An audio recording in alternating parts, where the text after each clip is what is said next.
Hello, I'm Dr. Lonnie Herman, and welcome to my video here. And you're watching this probably because you or somebody you love suffers from cardiovascular disease. Maybe you're taking high blood pressure medication, or a loved one is taking high blood pressure medication.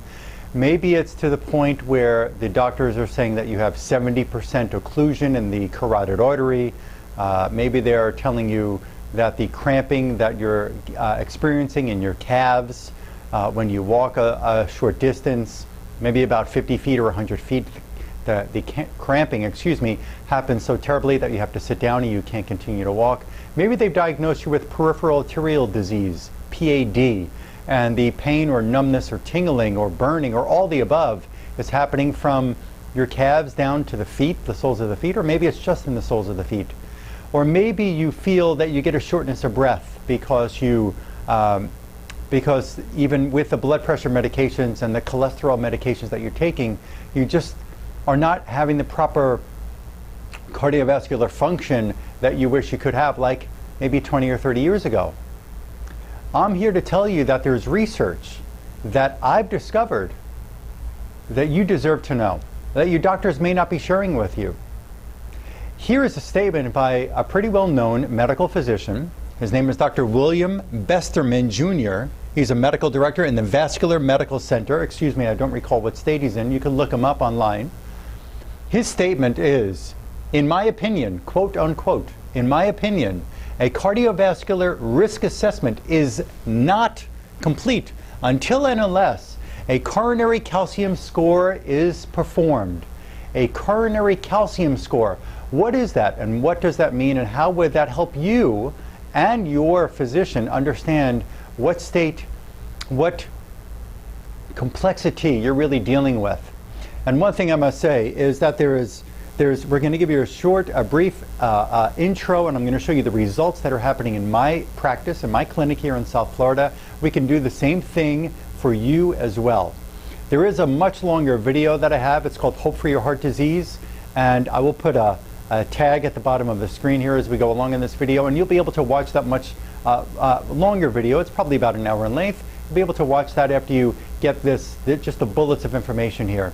But something that you're probably told by your doctor and by the drug companies, by the pharmaceutical industry, is that it's all about the cholesterol model. It's all about lowering your cholesterol numbers, and you better watch the cholesterol and take your cholesterol medication, and take your calcium channel blocker, and take your beta blocker, and take your whichever blood thinner or arrhythmia medication. I get deeper into those in the other longer video. But here really is the nuts and bolts of the cardiovascular disease in this video. Excuse me.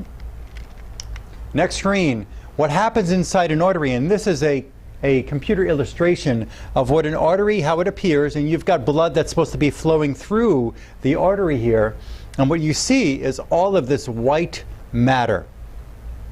What do you think that is? Well, it also tells you right up here on top of the screen, but you've probably been following a belief system that they've told you to believe, and you think you understand, even though you've never done any studies. And I'm not knocking you, please don't get me wrong when I make this statement. I'm not trying to minimize your intelligence or even the efforts and the intelligence of your doctor who's helping manage your heart condition.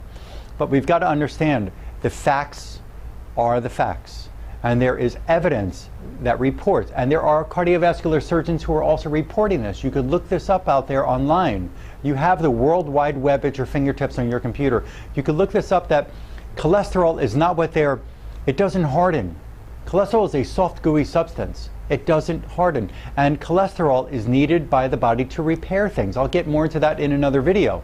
But what you've got to know is that the hardening of the artery, the arteriosclerosis, the plaquing of the artery is because of calcifications of your artery. This white mass within the artery that is narrowing, stenosing is another word, stenosis, is narrowing or stenosing the artery. You could see this in the aortic, you can see it around the aortic valve, you can see it around the tricuspid, you could see this in any artery going up to the brain, going through the neck, going down to the legs. You can see this in various areas. There is a test I'm going to introduce to you in this video that will help us understand exactly how we can find out if this is taking place and what risk you have. Even if you feel that everything feels fine and the blood pressure medication is keeping your blood pressure somewhat under control. There is some cholesterol that gets caught up in this, but these are all calcium deposits. These are all calcium deposits. There's some cholesterol that mixes in there, but it's not a cholesterol burden here. It is a calcified burden. Your calcium in your body, whether you're taking calcium supplements or drinking milk or doing whatever you're doing to keep the calcium at what you think are normal levels or what your doctor has told you to do, take a calcium pill a day or whatever you're thinking you're reading in the magazines, this calcium is not because of the calcium that you're taking in. It has nothing to do with the calcium that you're taking in your food or in your supplementation. Zero, zilch, nada. There is no connection between that and this. There is one kind of infection that has been discovered, and it's called nanobacteria. Some microbiologists don't like the term nanobacteria, so it has been renamed into calcified nanoparticles. There's a great book called The Calcium Bomb. Hopefully you can see that from the screen. The Calcium Bomb. It is written by Douglas Mulhall and Katja Hansen. And it says here, the subtitle is The Nanobacteria Linked to Heart Disease and Cancer. Great book. It introduced some things to me. So did one of my great mentors. His name is Dr. Robert Marshall. He's a PhD in biochemistry, a great healthcare expert. And one thing that they said in this book is that there were antibiotics and heavy metal chelators that were being used to try to assist patients in cleaning out their arteries of the calcified burden. Again, it's not about the cholesterol, it's about the calcium that is placking up against the artery lining. What they discussed in this book with some people getting results with using antibiotics and using the heavy metal chelator or heavy metal remover, they weren't getting results with every single patient. Some people had their arteries cleaned out, some people were getting sick, some people noticed some results. The post CT scans of their chest and their arteries around the heart and in through the heart and the heart valves didn't show changes in some, but some people really had some various side effects to the antibiotic heavy metal chelation doses that they were prescribing. And that doesn't mean that it should have been weaker doses or stronger doses. It just wasn't the right match for the individual. Excellent book again. You can also look up on YouTube. If you just type in this word, nanobacteria, there is a brilliantly displayed computer animation that maybe takes, I don't know, I think it's about 5 minutes of watching time. And they show you how this bacteria, what it does in the body. It actually exudes a gel-like substance. It's the only bacteria that's been discovered on the whole planet Earth, at least up till now, that this bacteria exudes a biofilm, and this biofilm, it's like a gel-like substance that would sweat out of your pores, if you could imagine, a sticky, gooey, gel-like substance that comes out of your sweat glands. And it actually adheres or attracts calcium and phosphorus from your bones and from your teeth. From your bones and from your teeth. Now, very interesting about a man's CT scan, I'm going to show you in the next few slides here. And we've had amazing success with him so far. He's still involved in my program. And this is August 27th of 2014. I'm making this video. This, the doctors in the hospital, he had to get, I came in very late in the game. It was like at the end of the fourth quarter and 1 minute on the clock, let's say, in the football game for this gentleman when he entered my program here to reverse his cardiovascular disease. When they had to do open heart surgery on him, he had to have a quadruple bypass. His name is Joe Ambrose. He's very happy to answer questions for people and tell you what he's going through here and the changes. I'm going to show you the reports. But what they said in the hospital was, I told the wife to ask the physician who was doing the surgery, how did the calcium deposits end up along his arteries? And the doctor looked at her stunned, dumbfounded, amazed that somebody actually asked him that question. And what the doctor said was, you know, we just don't know why it happens. Even though there's tons of research out there pointing to this information, we don't know why. It's just that the body kind of just forgets where to put calcium. Really? The body just, what did it get drunk? It just got hit over the head? It got confused? Is there amnesia in the brain that the brain just said, We're not going to put calcium in the bone, in the teeth. We're going to put it in the artery. That's not the way that life works. Here is from Baptist Health South Florida in Coral Springs, Florida, which is just about a half-hour north of my office. Mr. Joe Embrus, he's very happy to share this information with the world. He gave me the approval to share this information with you. Joe Embrus, male, 78 years old. Admission date, this was March 19th of 2014. That's me, the ordering physician. And he was experiencing mild dementia and foot problems. I noticed that his neuropathy in his feet, there was barely a pulse in his feet. From the ankle down, I couldn't match the pulse from the wrist to the foot. And what we see here, I'm going to show you one big number, and hopefully you can see on the screen. They show that his calcium score, it was 1,835. 1,835. They did another CT scan of this man's chest, and it showed 90 to 99% occlusion on one side of the heart and total occlusion on the other side of the heart. They told him he should not leave the facility that day. They should get him into the surgery right away because he was a walking time bomb. He's a heart attack or a stroke waiting to happen. He decided to go forward with my program. I told him there was a risk involved because it was so severe. It's severe on a coronary calcium score, a CT scan of your chest, which only takes seconds to perform. The high severe score, we go through ranges. 0 to 100 is, let's say, minimal. 100 to 200 or 250 is, I don't know the exact ranges for this, but I do know that above, in some laboratories, above 400 is severe calcification of the arterial system, high risk of stroke or heart attack. 450 in some other labs, that's the cutoff point for severe. Anything above that is just extraordinary. 450 being severe, that somebody's at high risk of stroke or heart attack. This man was 1,835. In one of his arteries, he had a 651, and another one a 634, and another one was 550. Every artery was above the level of severe. 1835, this was March 19th of 2014. We're going to show you his results in a few minutes as I go along here, maybe just a couple of more minutes, but common symptoms of people who suffer from calcium deposits along their arteries. What do they suffer? Slight rise in blood pressure over the years, cramping in the calves over a short period of walking. Maybe they have to stop every few feet till the cramping stops. Diagnosis of peripheral arterial disease. You can reverse that with my work. Blood pressure medications not working as they once did. Some people are on 3, 4 different blood pressure medications because the doctor can't figure out which drug is going to be the one to lower the blood pressure. There's reasons why blood pressure goes higher. I get into that in another video. Cholesterol, besides this, is one of the reasons. Cholesterol levels not decreasing while on the statin drug medications, the cholesterol medications, or they've already had a stroke, a mild or major stroke. And what is offered to people who suffer from calcification of their arteries and their heart valves, which leads to stenosis of the arteries? What is offered to people who have these calcium deposit discoveries? Pause this video.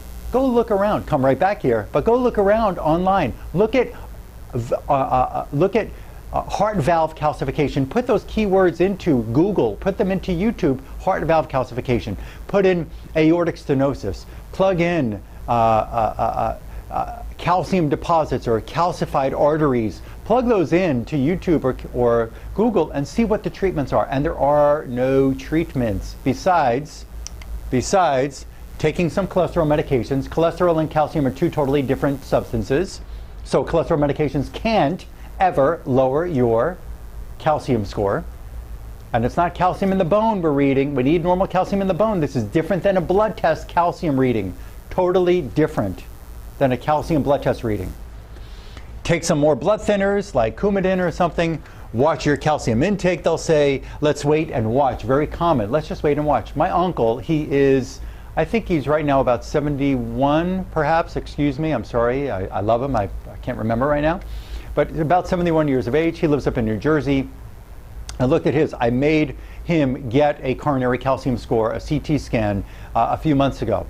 And he was shocked when I told him the information. He didn't realize he had done this 5 years prior and then 10 years prior.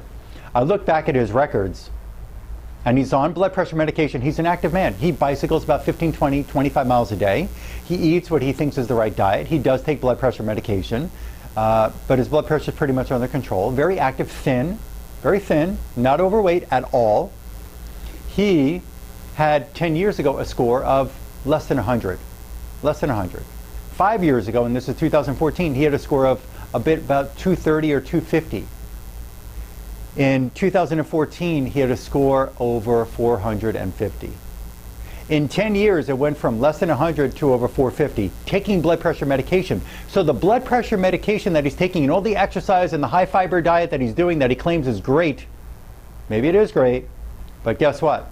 His calcium burden is getting worse inside the arteries. That no matter how many blood pressure medications he takes, or cholesterol medications that he takes, his calcium score is now in the severe range. And he's under care of different doctors to help make sure that he can keep his health, or so he thought, until we ordered this test and we saw the score over 400, which is severe. Let's wait and watch is what they say. Take some cholesterol medication is what his doctor told him. We'll give you some cholesterol and let's wait and watch. We don't have time to wait and watch. There is no waiting and watching with a practice that doesn't have the right method to reverse the cardiovascular damage.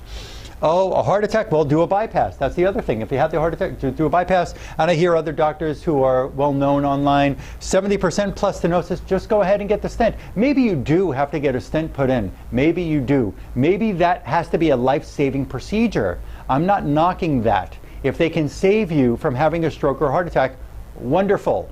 We need that. There is no finer place to be than in the US or India, maybe in some other countries. I don't know very well, but I know that people need to be able to stop a heart attack or stop a stroke from occurring. And it's wonderful that we have the high quality physicians who can do this, and they're brilliant and they care and they mean well, and let them do that. But now, once the bypass is done, once the stent is done, the calcium burden has never been cleaned out. They don't rotor-rooter your arteries when they put a stent in. They just widen it some more for more blood to go through, but the calcium plaquing is still there. The burden is there. It's never been taken away. They didn't flush out the arterial system. They did not flush out the arterial system or clean off the valves of the heart or clean out the arteries in the legs or clean out the arteries going to the brain when they put a stent or when they do a bypass. They leave the causative factor there. They just bypass it. They make a detour. They put a stent in. What steps need to be taken to reverse the calcium plaque burden? Well, let's look at Joe, and I'm going to get into some more details in another video, and then I really get into the particulars, what kind of supplements, what kind of dental work may be connected, what kind of infections can be in your body besides this infection that I'm talking about. But there are specific nutrients, specific practices that I perform with people and work with people to help them do this, and here's the proof. That was March of 2014 with Mr. Embris's score at 1,835, incredibly severe. And his doctor said, his wife's physician, said, if Dr. Herman can do this, I will be amazed. This is impossible. I will send patients to him. Because they can't do it. In March, that was March 19th of 2014 was the last one. This one was done in April 30th, a month and a week later, and the score reduced to 1,740. 1 month. 5 weeks, after the initial, the 1835 went down to 1740. Then we ran another one in June. So 2 months, not even 8 weeks, 6 weeks after April 30th, June 17th of 2014, his score went down to a 1,669. So now it's almost 200 points lower than the initial CT scan after his bypass surgery was done. These are all post-bypass surgery. Now we have another one. What was the last one? This was in June. This is in August 1st, 6 weeks later. Mr. Embris is very adamant about getting things done on time, and he wants to see the results. His score went down to a 1,375. Folks, that's just about 500 points from March to August. 500 points. This man never knew this was developing in his body. He had no idea. He thought he was fine. He told me, I'm not on blood pressure medication, Dr. Herman. I don't need to get my heart checked. I've already been cleared by the doctors that my heart's fine. A stress test proved it. I've been through the EKG. Everything came out fine. But that wasn't the case, because I'm the one who caught that he had severe blockage. And then he had to get the bypass. But here we are, a person who, even though the bypass took place and they saved his life, they did. They saved his life. I applaud them for that, and we needed that. But now it's time to clean up the damage, because he's still, as we're working through his system, and this is August now, the peripheral arterial disease was still there in the legs and feet, and some dementia is there in the brain, and we are working diligently at a fever pitch to clean all this up. But you can see here, just about 500 points lower. I want you to ask your physician who is managing your heart disease with blood pressure medication. 1, 2, 3, 4, 5 different pills for blood pressure. Ask them if they can do this for you. If they can't, call my office, 954-370-3100. You can also call our 1-800 number or toll-free number, 1-855-270-HOPE. And I look forward to helping you, and I am going to post more results of Joe Embrus. We're running another result on him in the next, I think it's another week or two from now. And you'll see that being posted on YouTube. Thank you for letting me come into your home, and let's help you reverse this damage. Goodbye. I have an editing thing.